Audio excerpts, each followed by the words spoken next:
이 노래를 너가 어떻게? 꽁꽁 언 손으로 종이컵을 들고 구걸하던 10살 소녀가 고개를 들었습니다.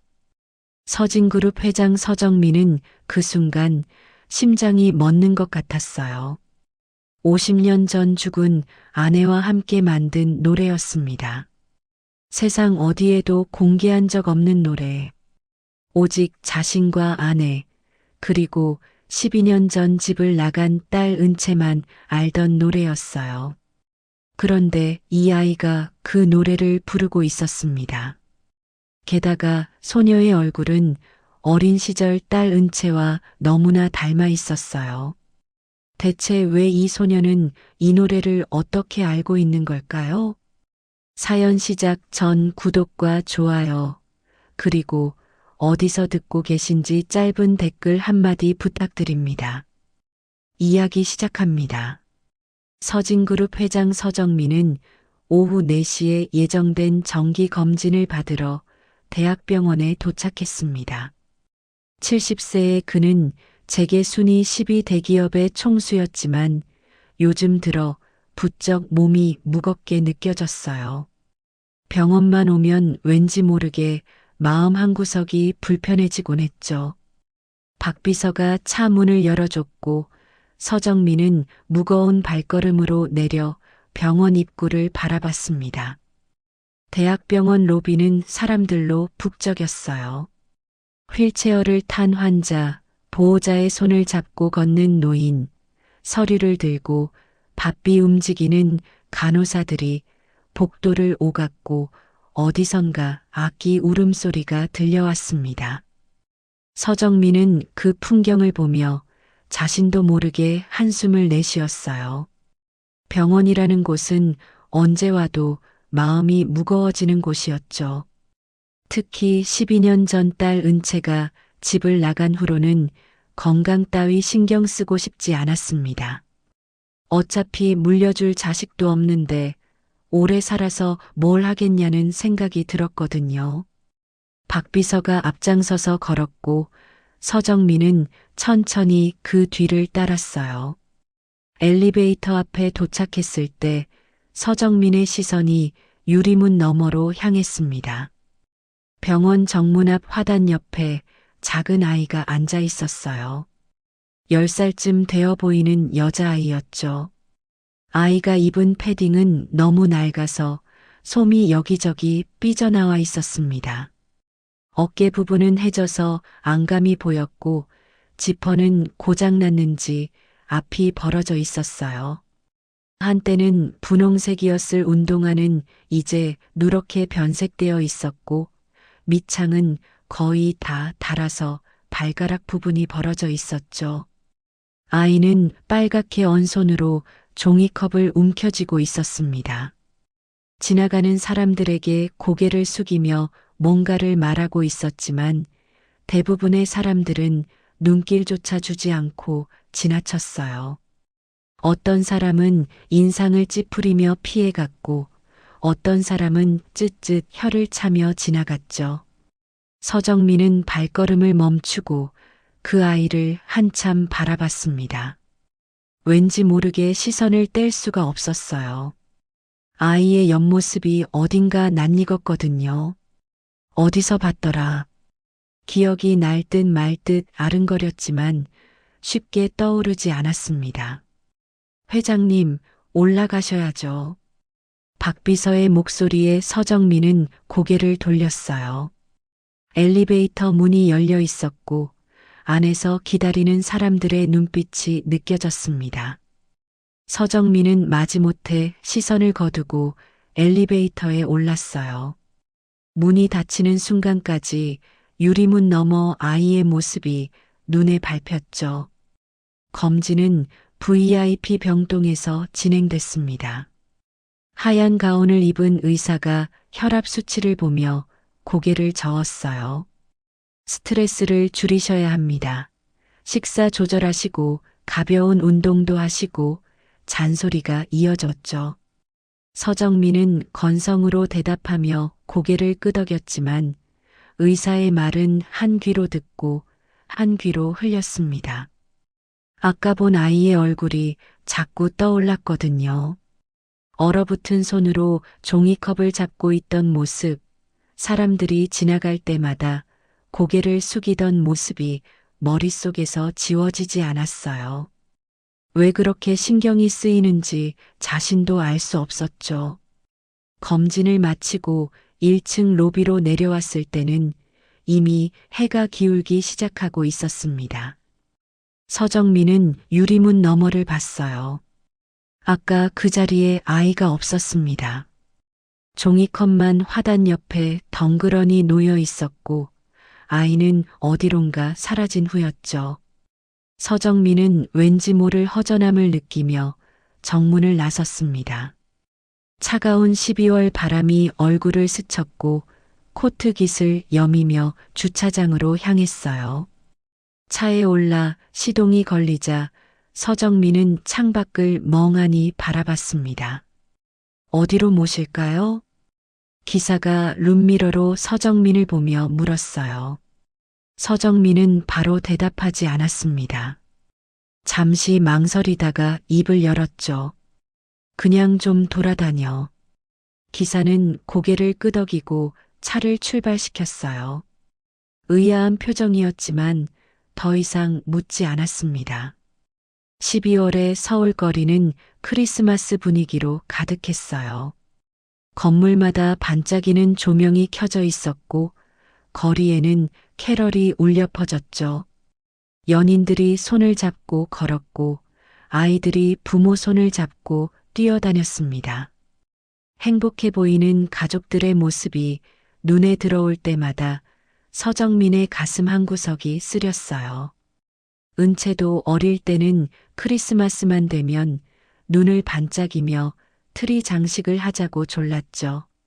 아빠, 이건 어때요? 아빠, 이거 예쁘지 않아요? 하며 백화점 장식 코너를 뛰어다니던 모습이 눈에 선했습니다. 작은 손으로 아빠 손을 꼭 잡고 장식을 고르던 그 시간이 얼마나 소중한 것이었는지 그때는 몰랐어요. 당연히 매년 올 줄 알았던 크리스마스가 어느 순간부터 오지 않게 되리라고는 상상도 못했죠. 서정민은 눈을 감았습니다. 12년 전 그날 밤이 떠올랐어요. 은채가 거실로 들어왔을 때 서정민은 서재에서 서류를 검토하고 있었죠. 딸의 발소리가 들렸고 잠시 후 문이 열렸습니다. 은채는 서재 문 앞에 서서 한참을 망설였어요. 손을 꼭 쥐었다 폈다 반복했고 입술을 몇 번이나 달싹거렸죠. 뭔가 할 말이 있는 눈치였습니다. 아버지, 드릴 말씀이 있어요. 은채가 떨리는 목소리로 말을 꺼냈어요. 서정민은 서류에서 눈을 떼지 않은 채 말해보라고 했죠. 저 결혼하고 싶은 사람이 있어요. 음악하는 사람인데요. 이름은 김도현이고. 음악? 그 단어를 듣는 순간 서정민의 펜이 멈췄습니다. 고개를 들어 딸을 바라봤어요. 눈빛이 차갑게 변했죠.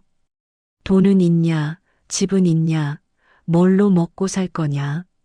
서정민이 연달아 물었고 은채는 지금은 없지만 나중에는 잘 될 거라고 떨리는 목소리로 대답했습니다. 서정민은 펜을 탁 내려놓았어요. 안 돼. 단호한 목소리였습니다. 아버지, 제 인생은 제가 결정할게요.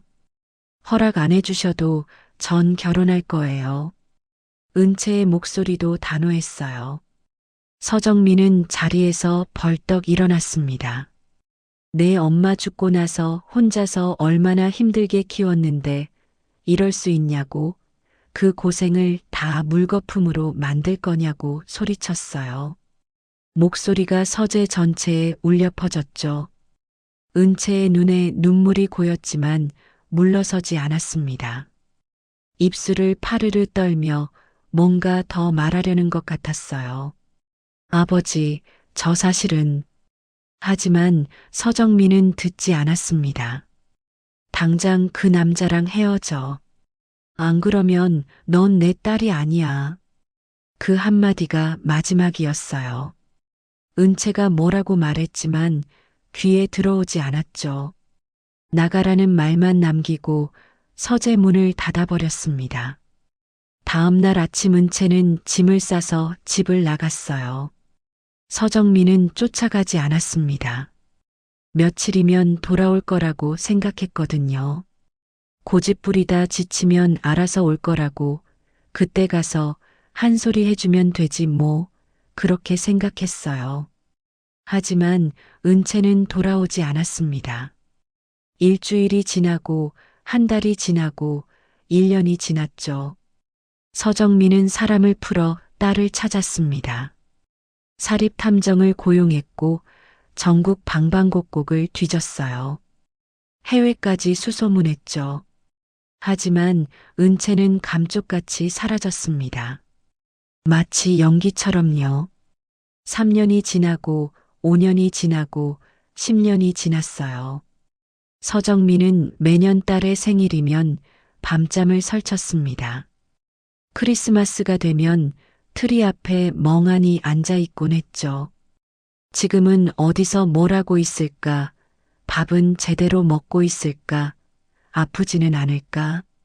그 생각만 하면 가슴이 미어졌습니다. 그때 내가 그 말만 안 했어도, 그때 내가 끝까지 들어주기만 했어도, 후회는 언제나 늦게 찾아왔어요. 차가 좁은 골목길로 들어섰을 때 서정민은 회상에서 깨어났습니다. 오래된 건물들이 다닥다닥 붙어 있는 동네였어요. 페인트가 벗겨진 담벼락, 녹슨 대문, 빨래가 널린 좁은 골목이 창밖으로 스쳐 지나갔죠. 그때였습니다. 어디선가 노랫소리가 들려왔어요. 작고 맑은 아이의 목소리였습니다. 서정민은 처음에는 대수롭지 않게 들었어요. 동네 아이가 부르는 노래려니 했죠. 그런데 갑자기 온몸이 얼어붙었습니다. 손끝이 차갑게 식었고 심장이 쿵 하고 내려앉았어요. 숨이 막혔습니다. 머릿속이 하얗게 변했죠. 이 노래, 50년 전 죽은 아내와 함께 만든 노래였어요. 신혼 때 단둘이서 피아노 앞에 앉아 작곡한 노래였습니다. 밤새 머리를 맞대고 가사를 쓰고 멜로디를 붙였죠. 세상 어디에도 발표한 적 없었어요. 악보도 없고 녹음도 없었습니다. 오직 자신과 아내, 그리고 어릴 때 불러줬던 딸 은채만 알던 노래였어요. 세워. 당장 차 세워. 서정민이 다급하게 소리쳤고 기사가 급브레이크를 밟았습니다. 타이어가 아스팔트에 끌리는 소리가 날카롭게 울렸어요. 서정민은 문을 열고 뛰어내렸습니다. 70세 노인이라고는 믿기지 않는 속도로 노랫소리가 나는 쪽으로 달려갔어요. 심장이 터질 것 같았죠. 다리가 후들거렸지만 멈출 수 없었습니다. 골목 모퉁이를 돌았어요. 거기에 아까 병원 앞에서 봤던 그 아이가 앉아 있었습니다. 종이컵을 앞에 놓고 노래를 부르고 있었어요. 빨갛게 언 손으로 컵을 감싸 쥔 채 입김을 호호 불면서 부르고 있었죠. 서정민의 다리에서 힘이 빠졌습니다. 그 자리에 무릎을 꿇었어요. 양복 바지가 차가운 아스팔트에 닿았고 코트 자락이 바람에 펄럭였죠. 통증 따위는 느껴지지 않았습니다. 이 노래를 너가 어떻게? 목소리가 떨렸어요. 소녀가 노래를 멈추고 고개를 들었습니다. 그 순간 서정민은 숨을 쉴 수가 없었어요. 소녀의 얼굴이 어린 시절 딸 은채와 너무나 닮아 있었죠. 똑같은 눈, 똑같은 코, 똑같은 입술이었습니다. 마치 50년 전 아내의 어린 시절 사진을 보는 것 같았어요. 서정민의 눈에서 눈물이 주르륵 흘러내렸습니다. 소녀가 겁먹은 표정으로 뒤로 물러섰어요. 낯선 아저씨가 갑자기 울면서 무릎을 꿇었으니 무서울 수밖에 없었죠. 아저씨 누구예요? 왜 울어요?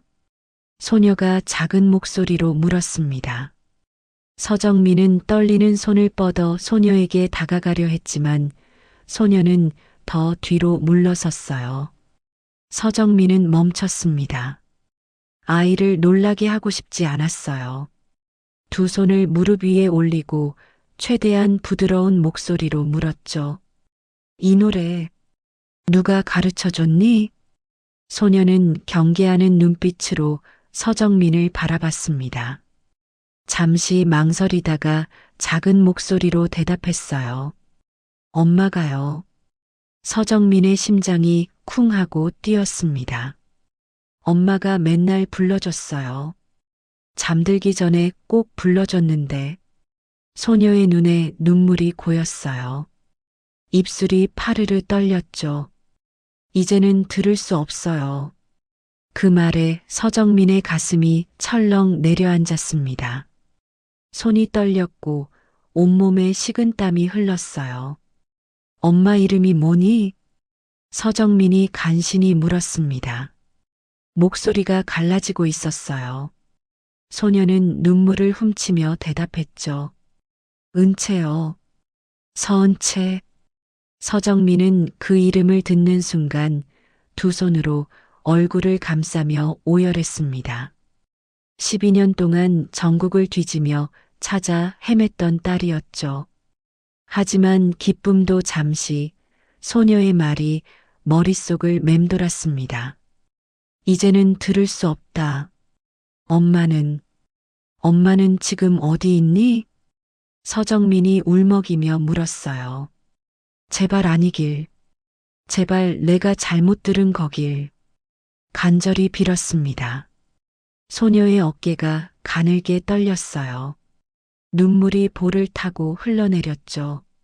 엄마는 소녀가 입술을 깨물었습니다. 2년 전에 하늘나라로 갔어요.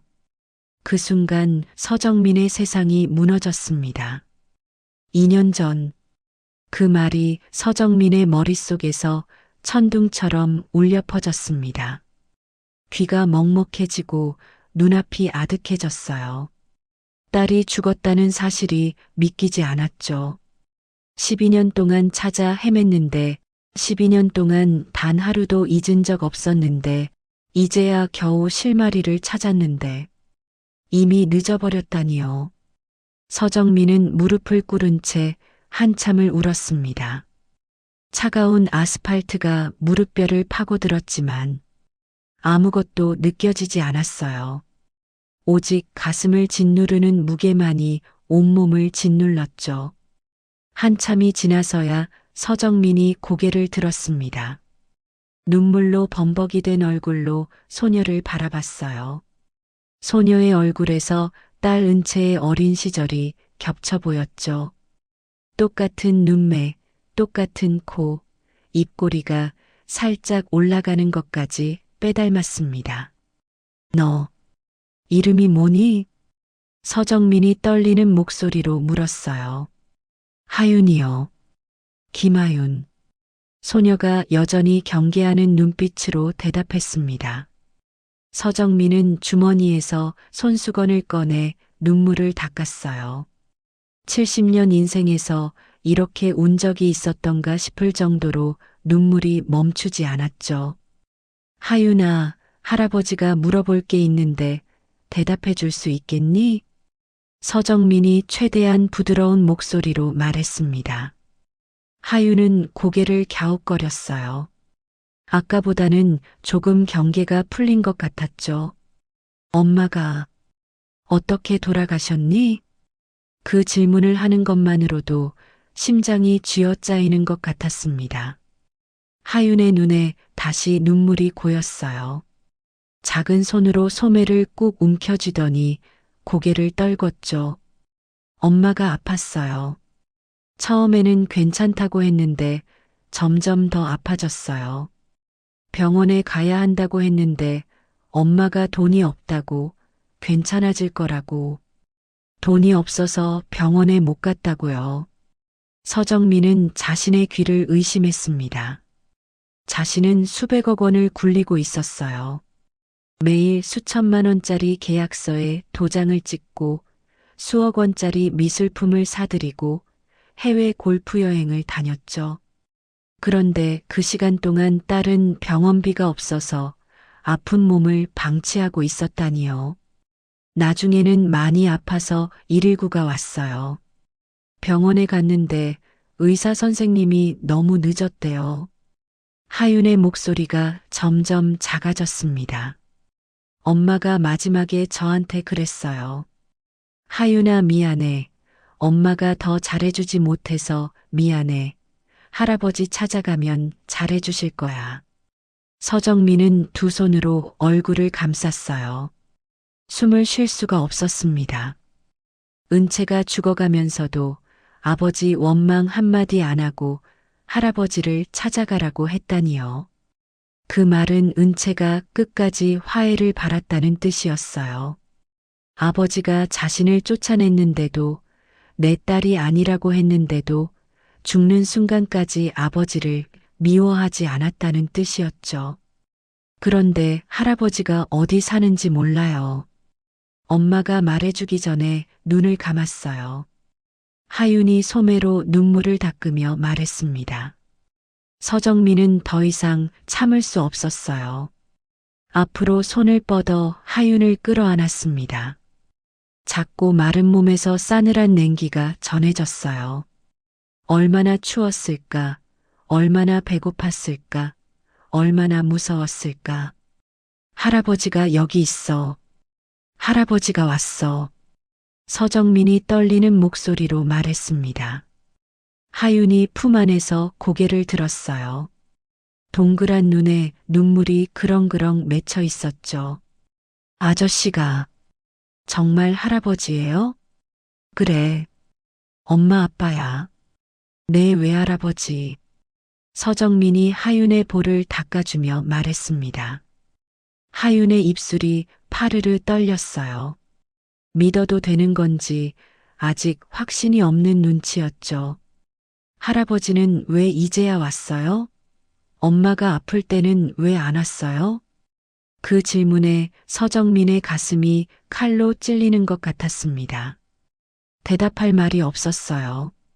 할아버지가 나쁜 사람이라서 엄마를 쫓아내서 찾지 못했다고 해야 하나요? 할아버지가 잘못했어.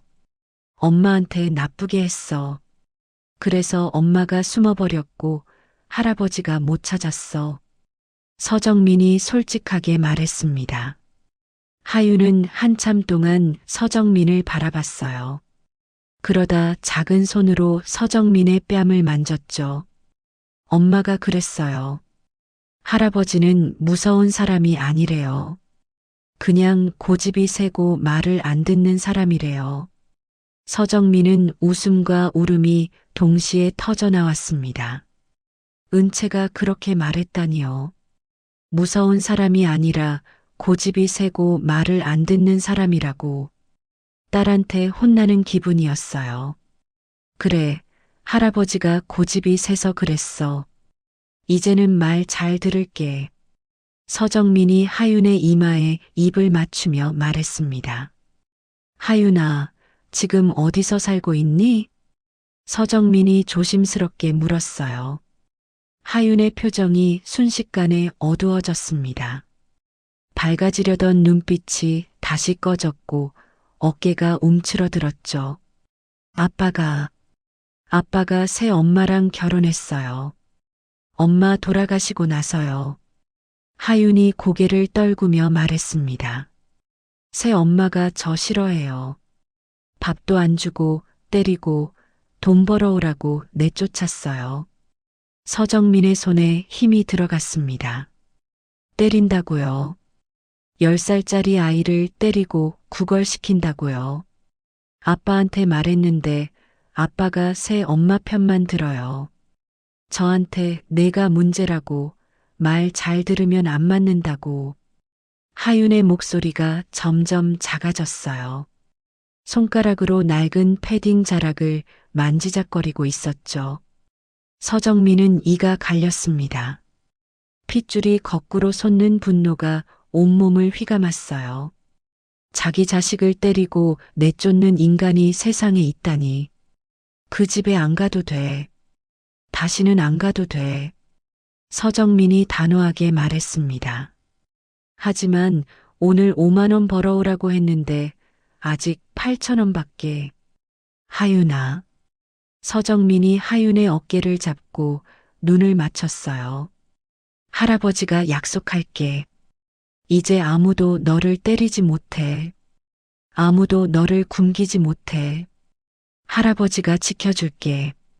하윤의 눈에서 눈물이 주르륵 흘러내렸습니다. 2년 동안 듣고 싶었던 말이었을 거예요. 누군가 자신을 지켜주겠다는 말, 이제 괜찮다는 말.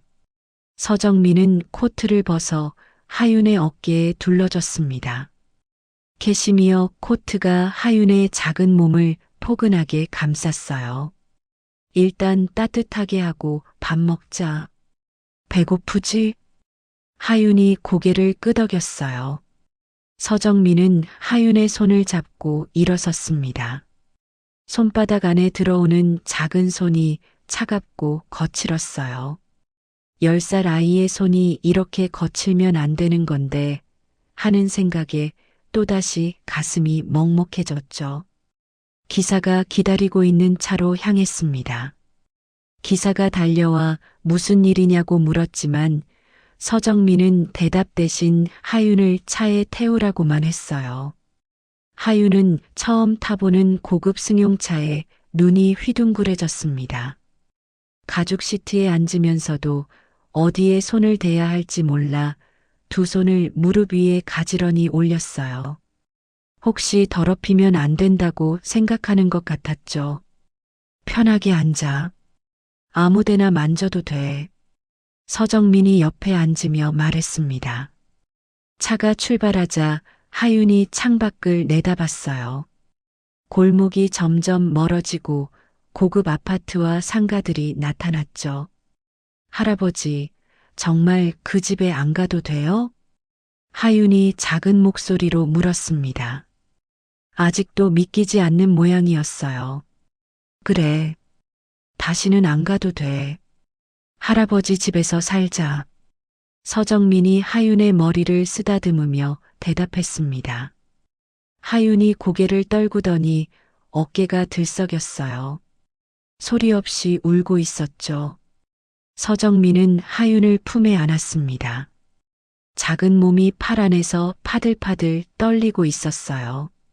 울어도 돼. 실컷 울어. 서정민이 하윤의 등을 토닥이며 말했습니다. 하윤이 서정민의 품에 얼굴을 묻고 엉엉 울기 시작했어요. 그동안 얼마나 참았을까요?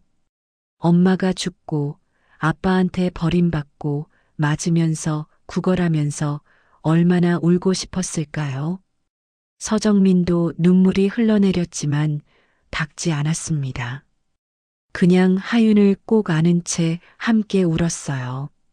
차는 강남의 고급 주택가로 향했습니다. 서정민의 자택은 800평 대지에 지어진 저택이었어요. 길게 뻗은 진입로를 따라 들어가자 하윤이 창밖을 보며 입을 벌렸죠. 와, 여기 다 할아버지 집이에요? 그래. 이제 하윤이 집이기도 해. 서정민이 미소 지으며 대답했습니다. 차가 현관 앞에 멈추자 집사와 가정부들이 나와 인사했어요. 하윤은 그 모습에 겁먹은 표정으로 서정민의 손을 꽉 잡았습니다. 괜찮아. 다 좋은 사람들이야. 서정민이 하윤을 안심시키며 차에서 내렸어요. 이 아이는 내 외손녀야. 오늘부터 여기서 산다.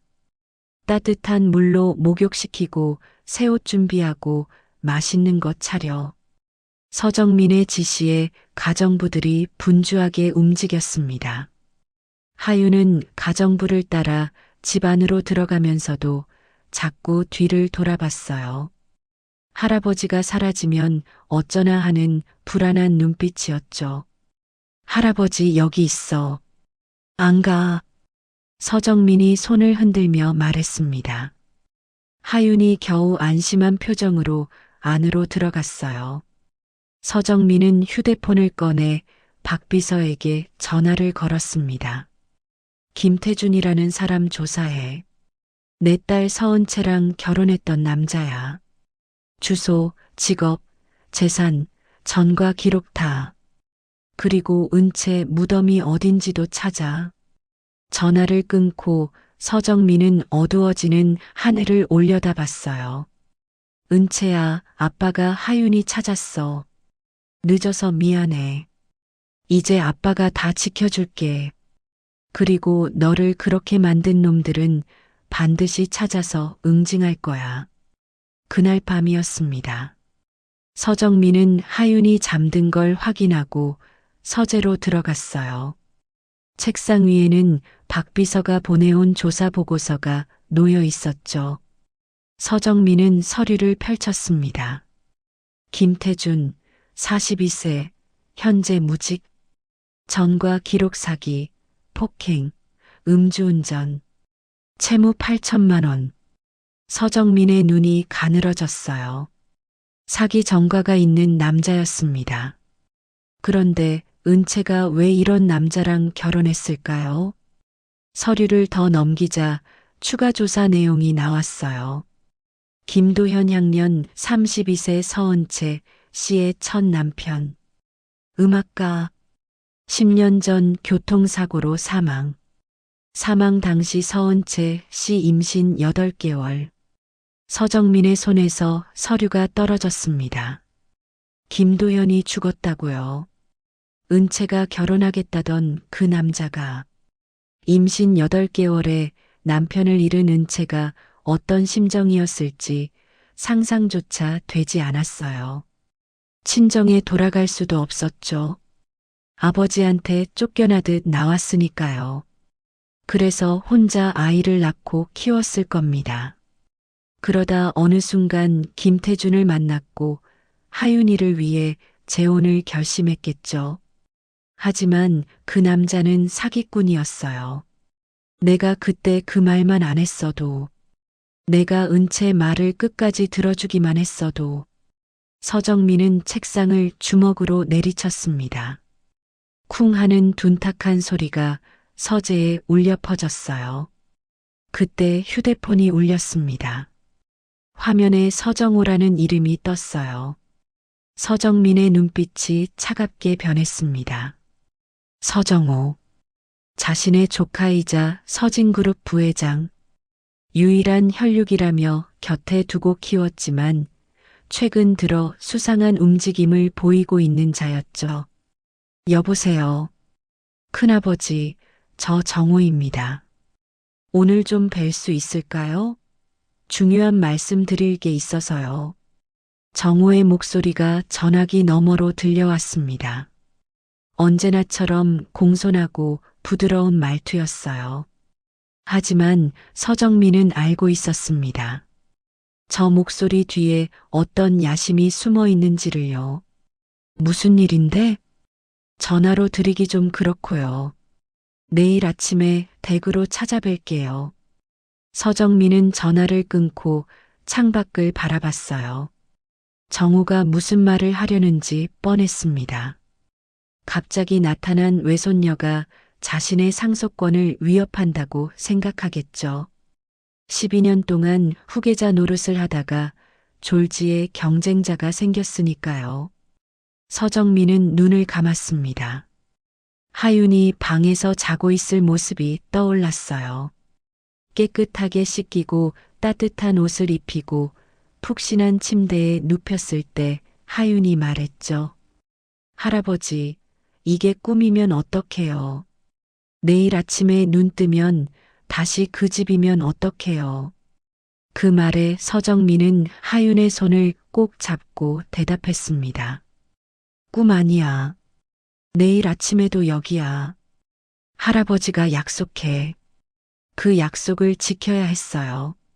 무슨 일이 있어도. 다음 날 아침 서재 문이 열렸습니다. 서정호가 들어서는데 입꼬리가 미세하게 올라가 있었고 눈빛에는 뭔가를 탐색하는 듯한 빛이 어려 있었어요. 55세의 그는 서진그룹 부회장으로서 20년 넘게 서정민 곁에서 일해왔죠. 큰아버지를 대신해 회사를 이끌어왔다는 자부심이 걸음걸이 하나에도 배어 있었습니다. 큰아버지, 안녕히 주무셨습니까?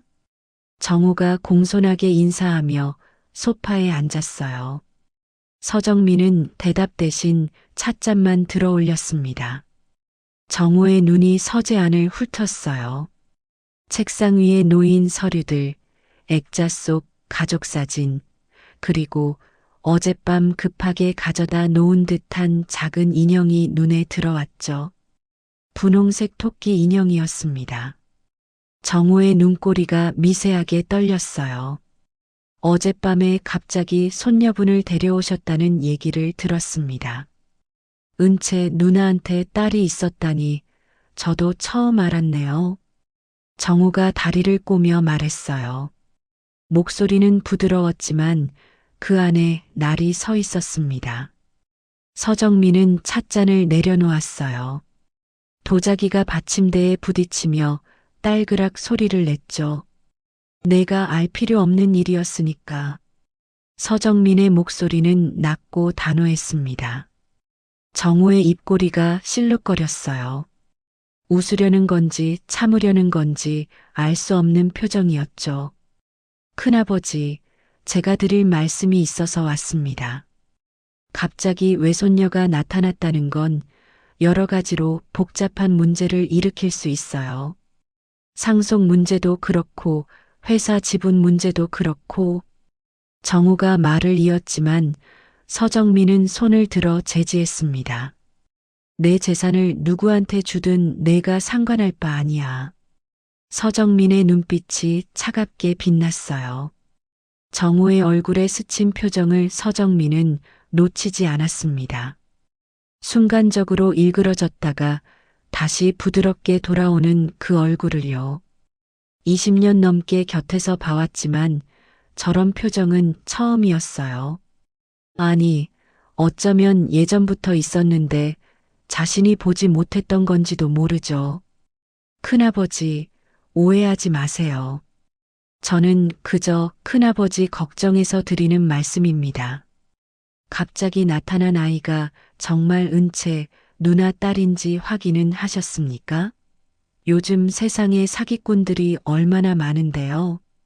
정우가 걱정스러운 표정을 지으며 말했어요.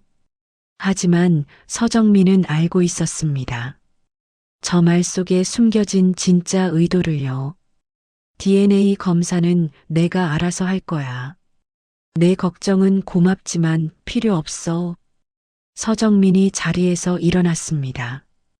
대화를 끝내겠다는 의미였어요. 정우도 일어서며 고개를 숙였지만 눈빛은 여전히 무언가를 계산하고 있었죠.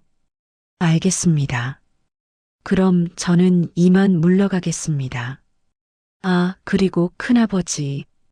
정우가 문 앞에서 멈춰 섰어요. 12년 전에 은채 누나가 집을 나갈 때 저한테 연락이 왔었습니다. 도움을 청하더라고요. 그때 제가 잘 도와드렸어야 했는데 그러지 못해서 지금도 마음에 걸립니다. 서정민의 눈이 번뜩였습니다. 심장이 쿵 하고 내려앉았어요. 은채가 정우한테 연락을 했다고요.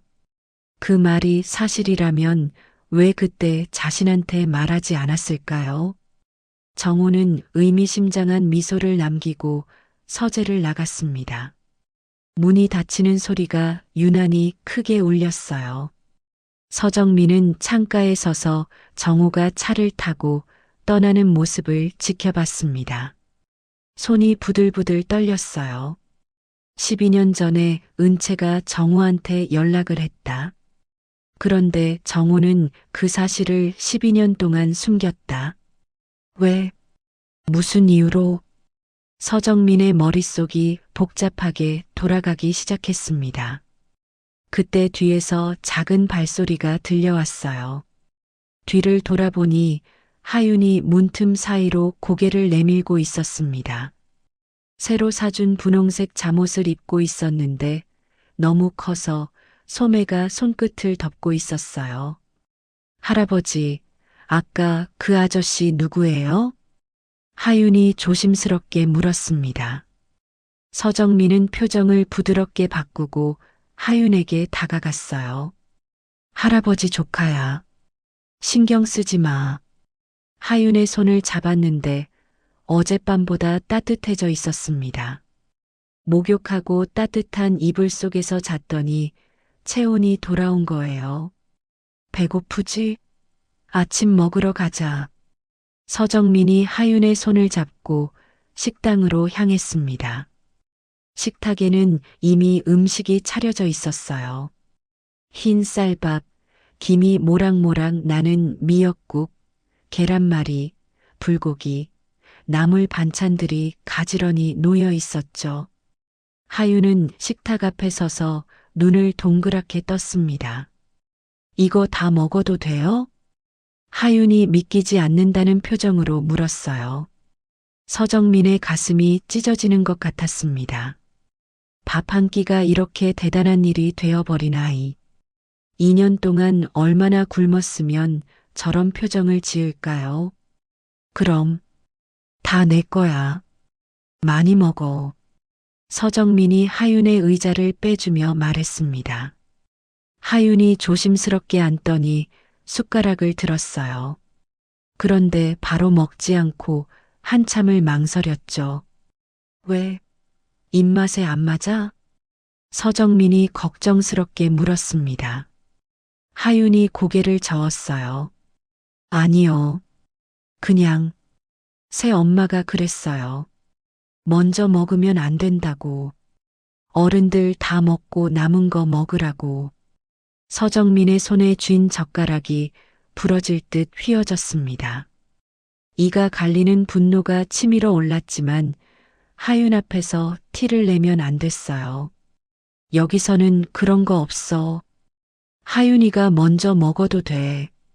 할아버지는 하윤이 맛있게 먹는 거 보는 게 더 좋아. 서정민이 부드럽게 말했습니다. 하윤이 조심스럽게 미역국을 한 숟가락 떴어요. 입에 넣는 순간 눈이 휘둥그레졌죠. 맛있어요. 진짜 맛있어요. 하윤이 연달아 숟가락질을 했습니다. 허겁지겁 먹는 모습이 안쓰러우면서도 한편으로는 다행이었어요. 서정민은 하윤이 먹는 모습을 지켜보며 생각에 잠겼습니다.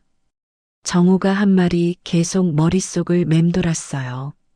12년 전에 은채가 연락을 했다. 도움을 청했다. 그런데 정우는 왜 자신한테 말하지 않았을까요? 아니, 정확히는 왜 12년이 지난 지금에서야 그 사실을 말하는 걸까요? 뭔가 의도가 있는 게 분명했습니다. 식사를 마친 후 서정민은 하윤의 손을 잡고 차에 올랐어요. 할아버지, 어디 가요? 하윤이 물었습니다. 서정민은 잠시 망설이다가 대답했어요. 엄마 보러 가자. 하윤의 눈에 눈물이 그렁그렁 맺혔습니다. 입술을 꾹 깨물더니 고개를 끄덕였죠. 차는 경기도 외곽의 공원묘지로 향했습니다. 박비서가 찾아낸 은채의 무덤은 양지바른 언덕 위에 있었어요. 작고 소박한 비석이 겨울 햇살을 받아 빛나고 있었죠. 서정민은 차에서 내리자마자 다리에 힘이 풀렸습니다. 12년 만에 찾은 딸이 흙 속에 누워 있었어요. 만져볼 수도 안아볼 수도 미안하다고 말할 수도 없는 곳에 있었죠. 하윤이 서정민의 손을 꽉 잡았습니다. 두 사람은 천천히 언덕을 올랐어요. 겨울바람이 코트 자락을 휘날렸지만 서정민은 느끼지 못했습니다. 비석 앞에 섰어요. 사랑하는 아내이자 엄마 서은채 여기 잠들다. 비석에 새겨진 글씨가 흐릿하게 번져 보였습니다. 눈물 때문이었죠. 서정민은 무릎을 꿇었습니다. 차가운 땅이 무릎을 파고들었지만 아무것도 느껴지지 않았어요. 은채야. 서정민의 목소리가 갈라졌습니다. 아빠가 왔어. 늦어서 미안해. 너무 늦어서. 정말 미안해. 눈물이 뺨을 타고 흘러내려 턱 끝에서 떨어졌어요. 그때 아빠가 잘못했어. 내 말을 끝까지 들었어야 했는데, 내가 뭘 말하려 했는지 들었어야 했는데. 서정민의 어깨가 들썩였습니다. 70년 인생에서 이렇게 울어본 적이 없었어요.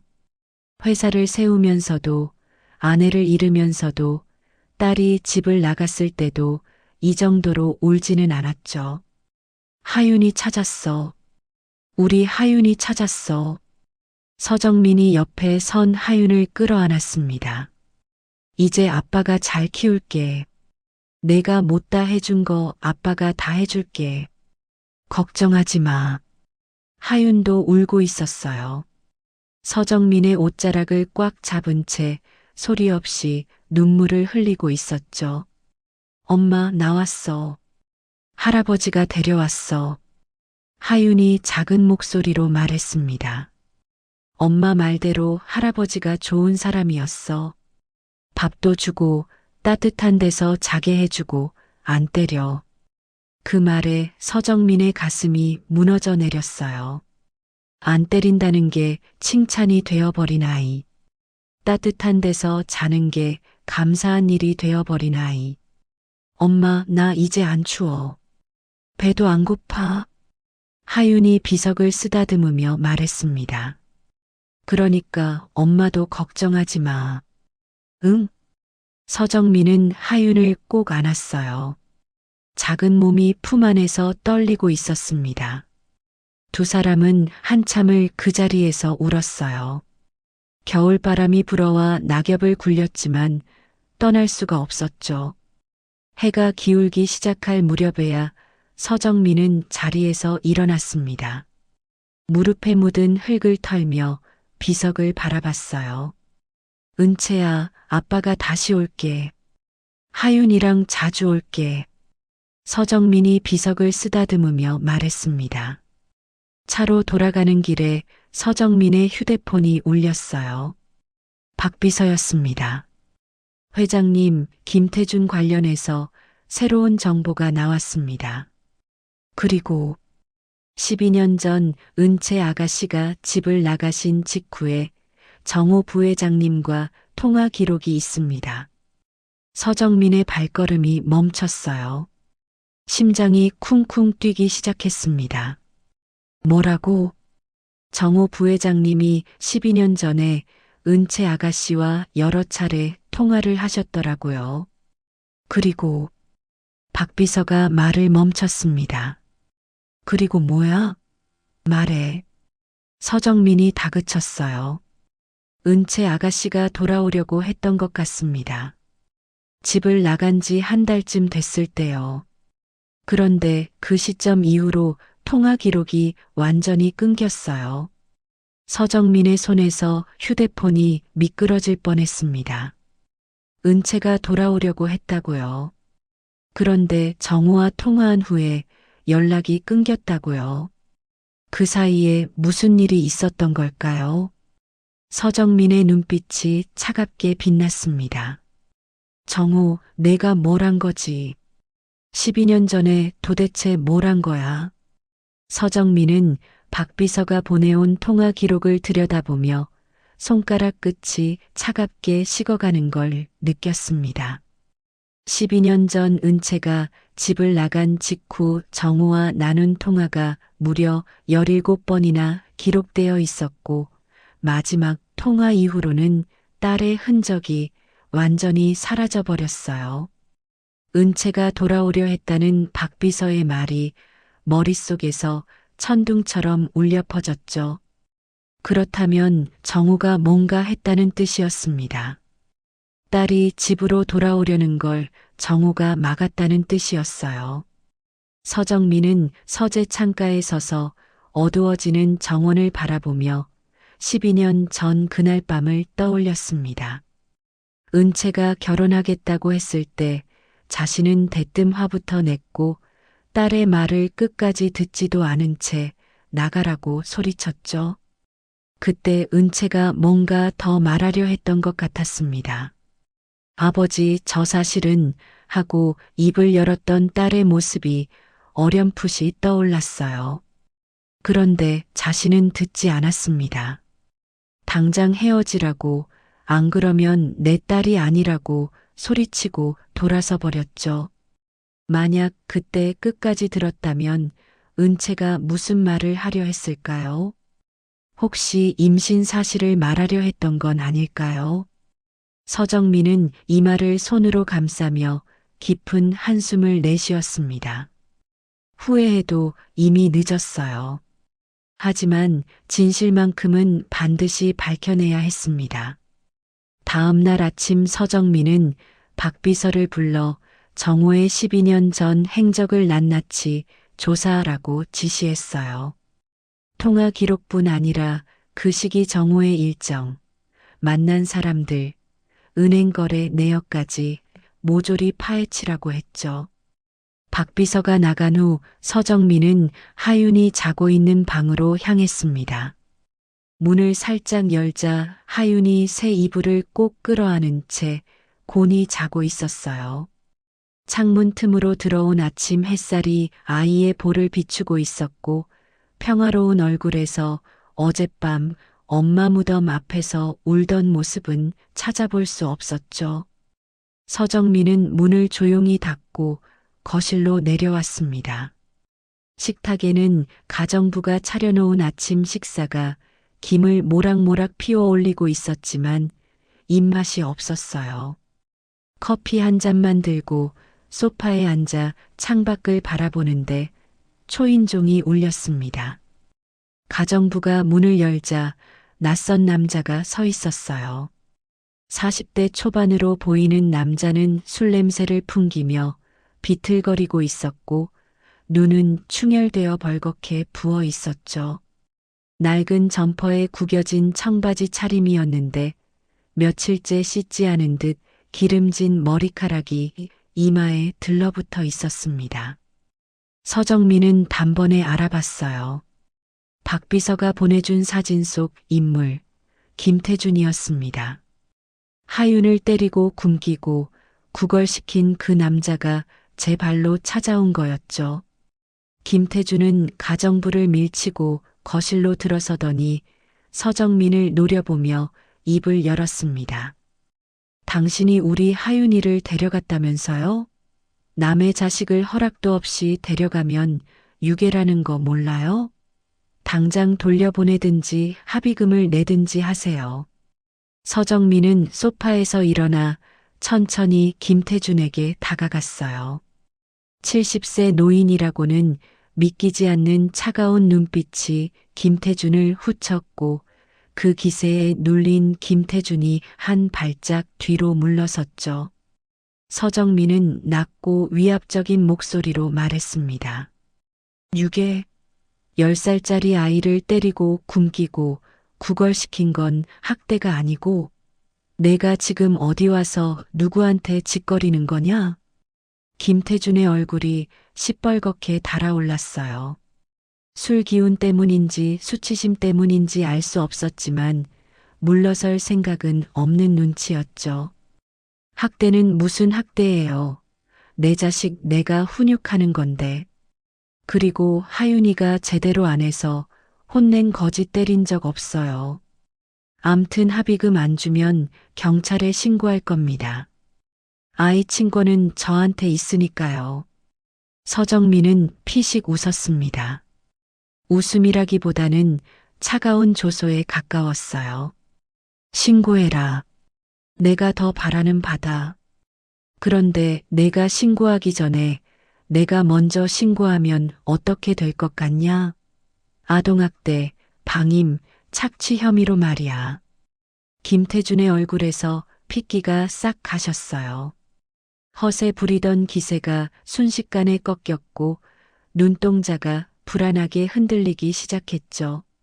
서정민은 한 발짝 더 다가서며 말을 이었습니다. 그리고 내 전과 기록 다 알아. 사기, 폭행, 음주운전. 거기다 빚이 8천만 원이지? 내가 법정에 서면 판사가 친권을 내한테 줄 것 같아? 김태준의 다리가 후들거리기 시작했어요. 아까의 당당함은 온데간데 없이 사라졌고 쥐구멍이라도 찾는 듯 눈동자가 이리저리 굴러갔죠. 그건 그렇게 하시면 서로 피곤해지는 거 아닙니까? 제가 너무 흥분했네요. 합의금까지는 아니더라도 양육비 정도는 받아야 하지 않겠습니까? 2년 동안 제가 키웠는데. 서정민은 주머니에서 수표책을 꺼냈습니다. 펜을 들어 금액을 적더니 김태준에게 던지듯 내밀었어요. 1억이다. 이걸로 친권 포기 서류에 도장 찍어. 그리고 다시는 하윤이 근처에 얼씬거리지 마. 알겠냐? 김태준의 눈이 휘둥그레졌어요. 수표에 적힌 금액을 확인하더니 침을 꿀떡 삼켰죠. 빚을 갚고도 남을 돈이었습니다. 아, 알겠습니다. 서류 준비해 주시면 바로 도장 찍을게요. 사실 저도 하윤이가 부담스러웠거든요. 전처 자식이라 정도 안 들고. 서정민은 김태준의 말을 끝까지 듣지 않고 손을 들어 제지했어요. 저 인간의 입에서 나오는 말을 한마디라도 더 들으면 구역질이 날 것 같았거든요. 박비서, 이 사람 데리고 나가서 서류 처리해. 오늘 중으로 끝내고. 박비서가 김태준을 데리고 나가자 거실에 정적이 흘렀습니다. 서정민은 소파에 털썩 주저앉으며 깊은 한숨을 내쉬었어요. 손에 쥔 커피잔이 미세하게 떨리고 있었죠. 분노와 허탈함이 뒤섞인 복잡한 감정이 가슴속에서 소용돌이쳤습니다.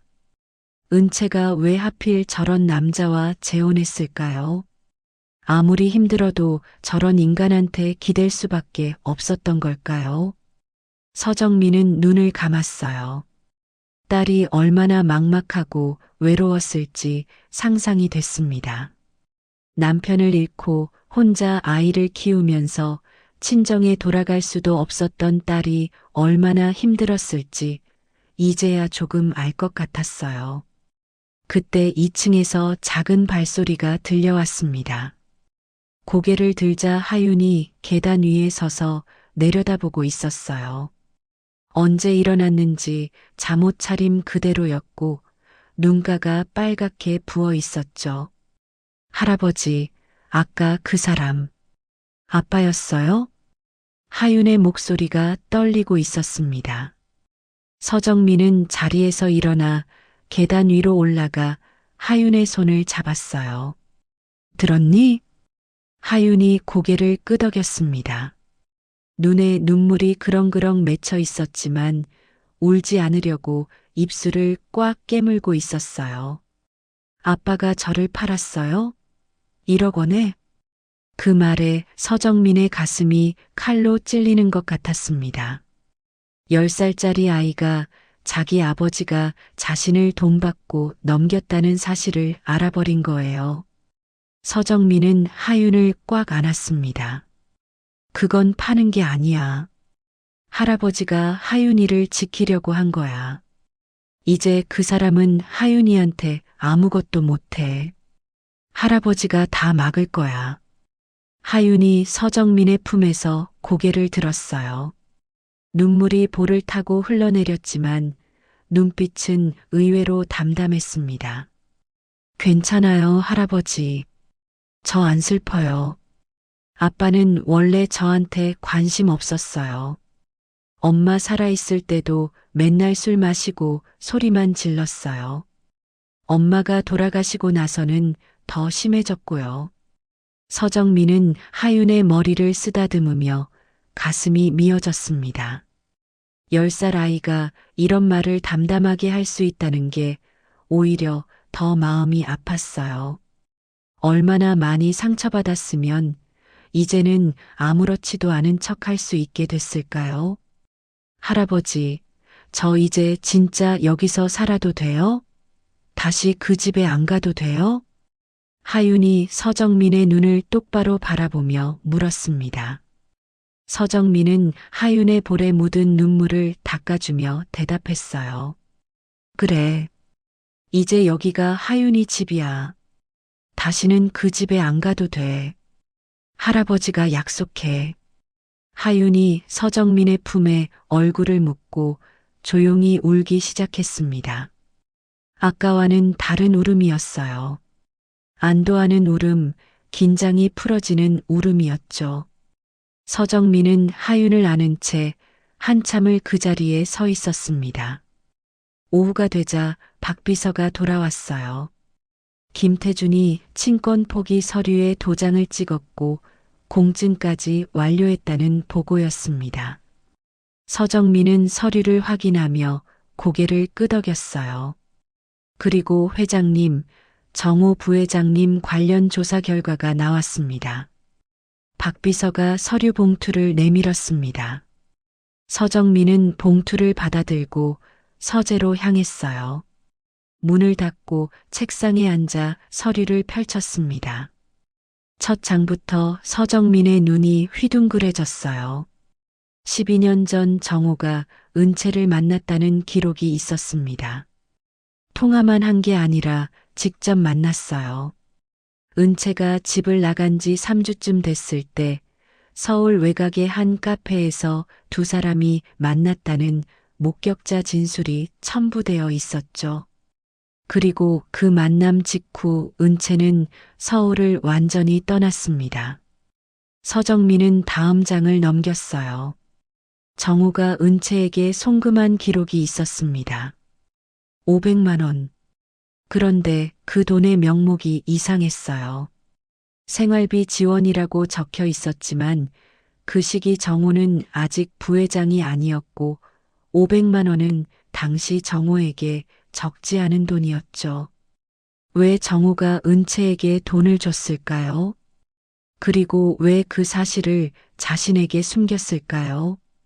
서정민은 서류를 내려놓고 창밖을 바라봤습니다.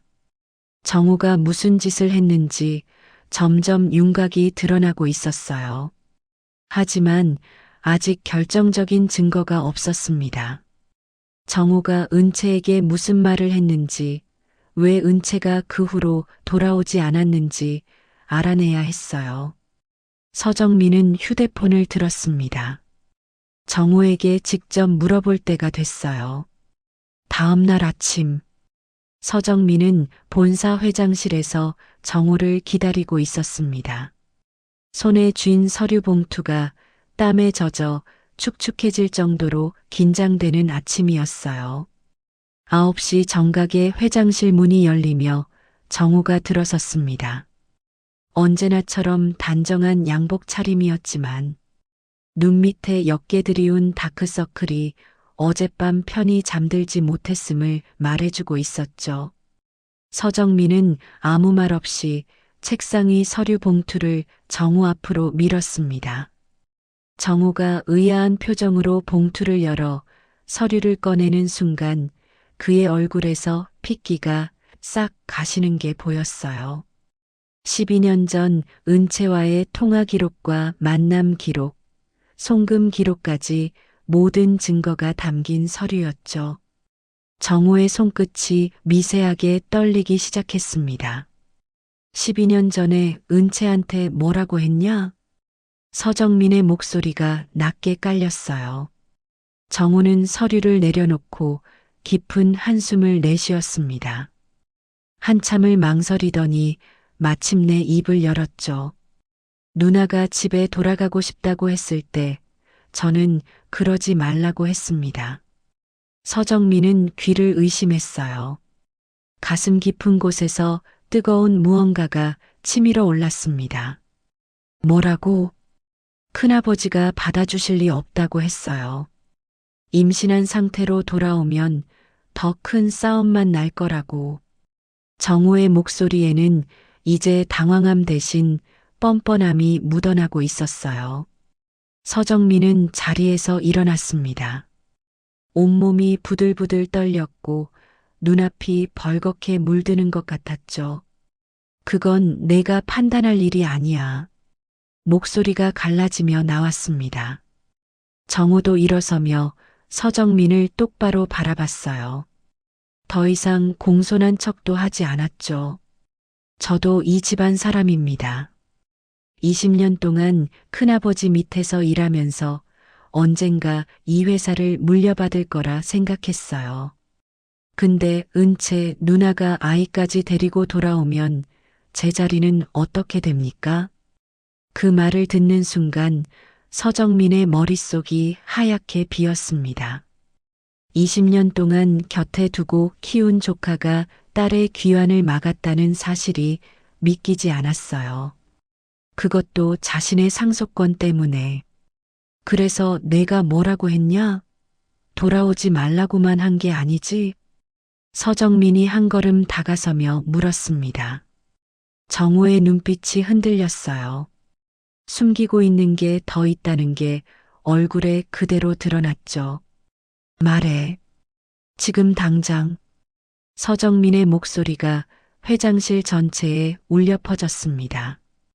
정우는 한참을 망설이다가 입을 열었어요. 큰아버지가 다시는 얼굴도 보기 싫다고 하셨다고 전했습니다. 돌아와도 집에 들이지 않을 거라고. 서정민은 그 자리에 얼어붙었습니다. 다리에 힘이 풀려 책상을 짚어야 했어요. 그런 말을 한 적이 없었습니다. 화가 나서 당장 나가라고 소리친 적은 있어도 다시는 보기 싫다고 말한 적은 없었어요. 거짓말을 한 거냐? 내 이름을 팔아서? 서정민의 목소리가 갈라졌습니다. 정우는 대답하지 않았어요.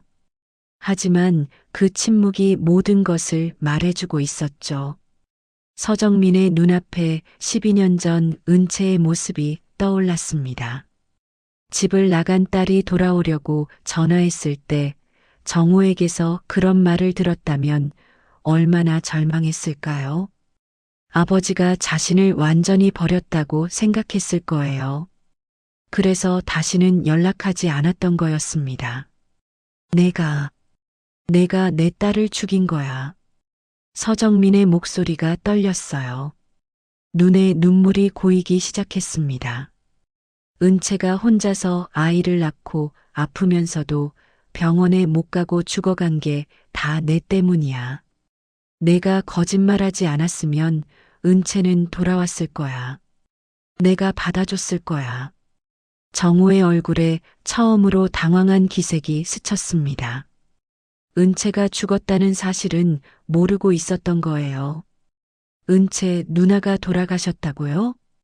2년 전에 병원비가 없어서 아픈 몸을 방치하다가 서정민은 주먹을 꽉 쥐었습니다. 손톱이 손바닥을 파고들어 피가 날 것 같았지만 느껴지지 않았어요.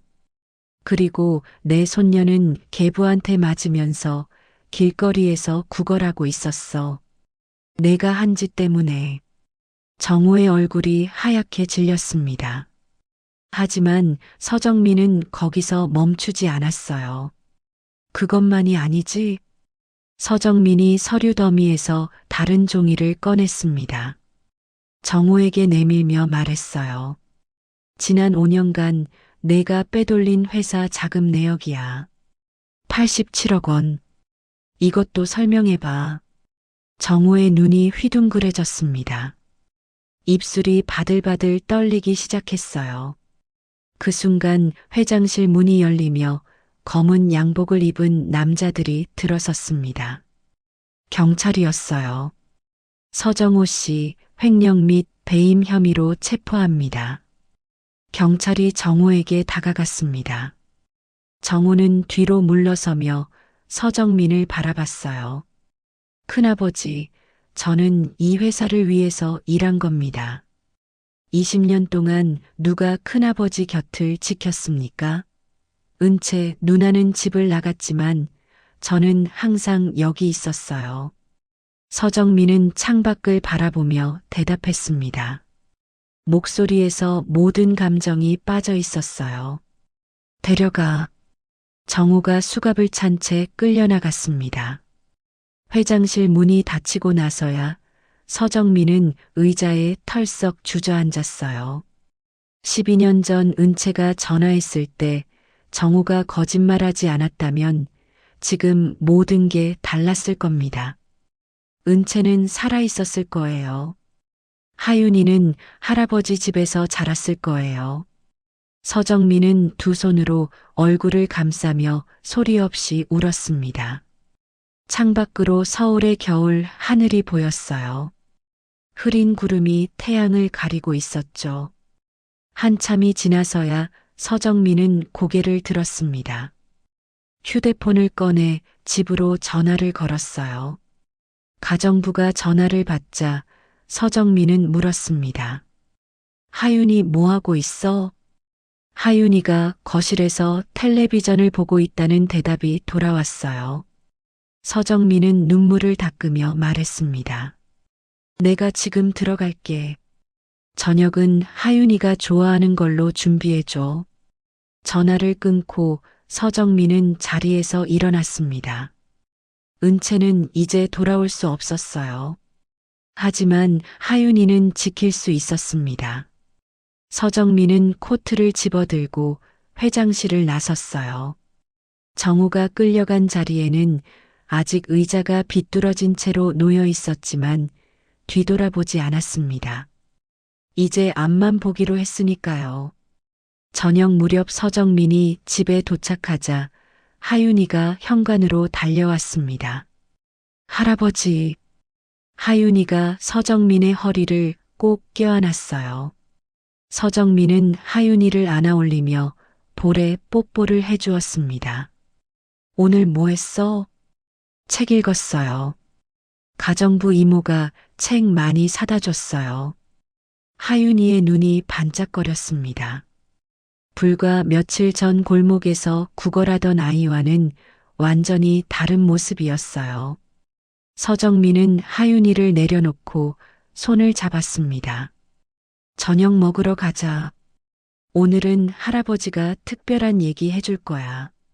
식탁에 마주 앉아 밥을 먹으며 서정민은 하윤이에게 말했어요.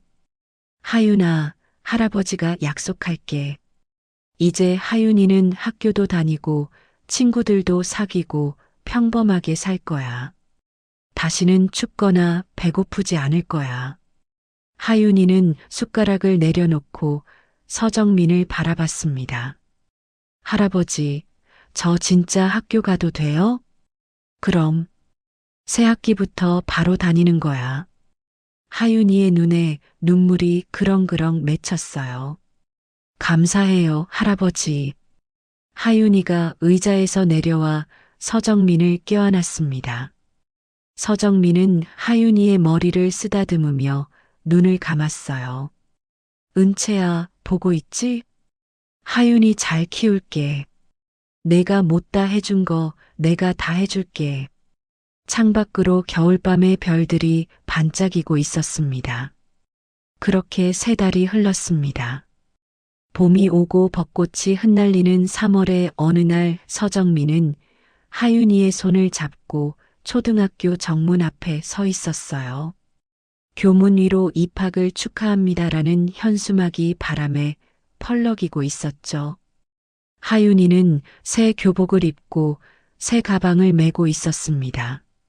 석 달 전 낡은 패딩에 해진 운동화를 신고 골목에서 구걸하던 모습은 어디에도 없었어요. 볼에는 살이 올라 통통해졌고 눈에는 생기가 돌아와 반짝거리고 있었죠. 할아버지, 떨려요. 하윤이가 서정민의 손을 꽉 잡으며 말했습니다. 괜찮아. 선생님도 좋은 분이시고 친구들도 다 착할 거야. 서정민이 하윤이의 머리를 쓰다듬으며 대답했어요. 하윤이는 고개를 끄덕였지만 여전히 긴장한 표정이었습니다.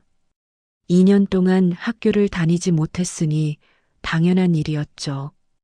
할아버지가 오후에 데리러 올게. 그때까지만 힘내면 돼. 서정민이 하윤이의 눈높이에 맞춰 무릎을 굽히며 말했습니다. 하윤이가 고개를 끄덕이더니 갑자기 서정민을 꼭 껴안았어요.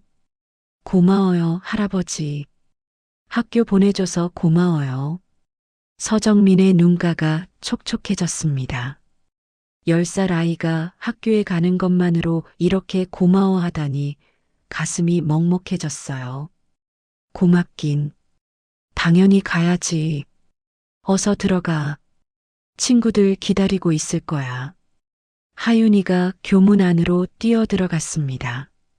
몇 걸음 가다가 뒤를 돌아보며 손을 흔들었어요. 서정민도 손을 흔들어 주었습니다. 하윤이의 뒷모습이 건물 안으로 사라질 때까지 서정민은 그 자리에 서 있었어요. 은채도 저렇게 학교에 다녔었죠. 매일 아침 대문 앞에서 손을 흔들며 뛰어가던 딸의 모습이 떠올랐습니다. 그때는 당연하게 여겼던 일상이 이제는 너무나 소중하게 느껴졌어요. 오후에 서정민은 약속대로 하윤이를 데리러 갔습니다. 교문 앞에서 기다리고 있으니 하윤이가 친구들과 웃으며 나오는 게 보였어요. 할아버지. 하윤이가 달려와 서정민의 품에 안겼습니다. 어땠어?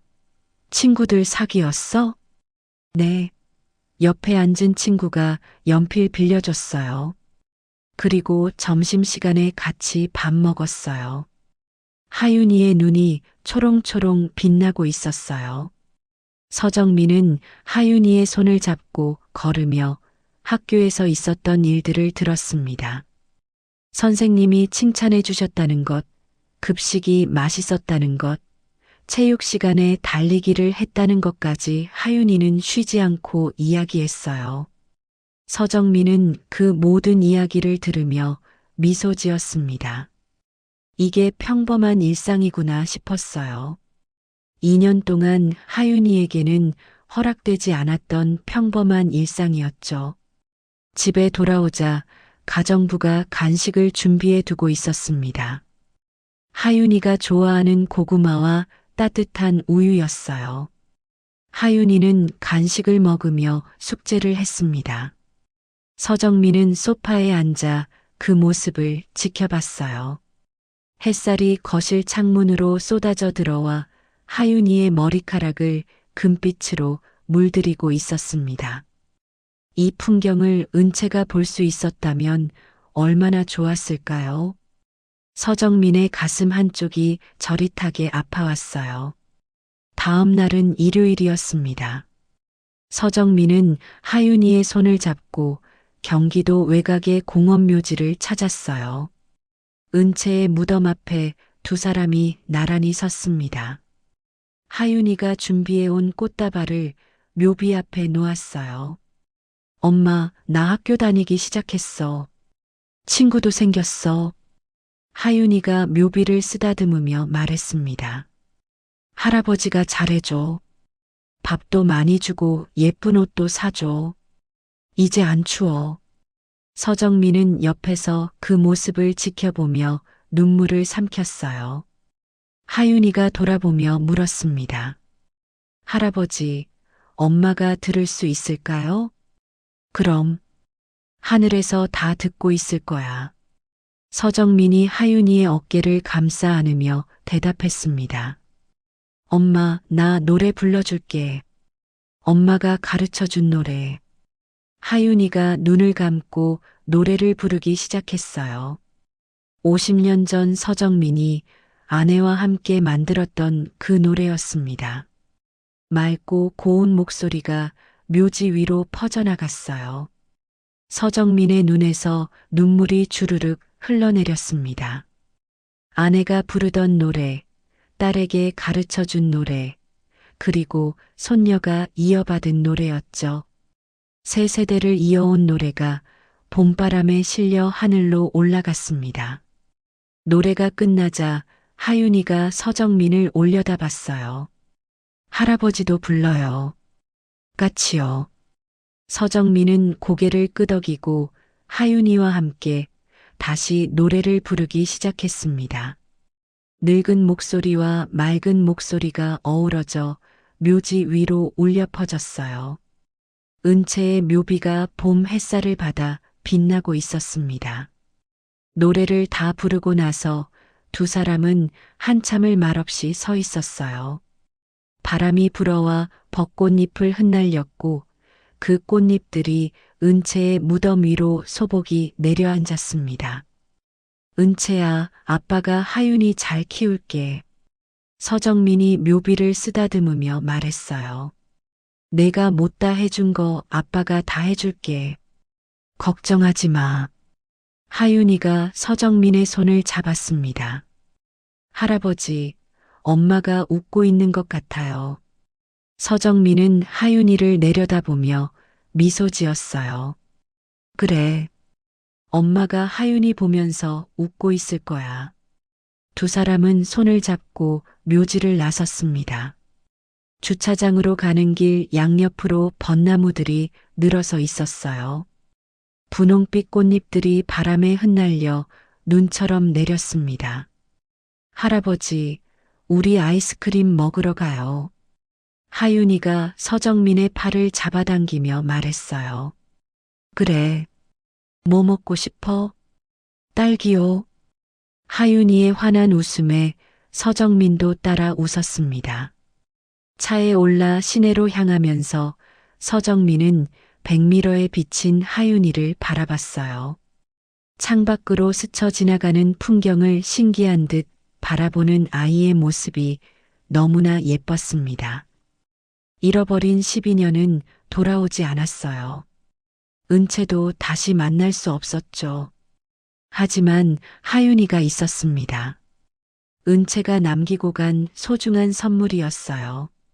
서정민은 앞으로의 시간을 다짐했습니다. 남은 인생 전부를 이 아이에게 쏟겠다고요. 은채가 못다 해준 사랑을 대신 주겠다고요. 할아버지, 사랑해요. 뒷좌석에서 하윤이의 목소리가 들려왔어요. 서정민은 눈물이 날 것 같았지만 꾹 참으며 대답했습니다. 할아버지도 사랑해, 하윤아. 봄 햇살이 차창을 통해 따스하게 쏟아지고 있었습니다. 새로운 시작이었어요. 오늘의 이야기가 당신의 마음에 작은 울림을 드렸다면 앞으로도 당신의 나날에 잔잔한 위로가 될 이야기들로 찾아뵐 수 있도록 구독과 좋아요를 눌러주세요.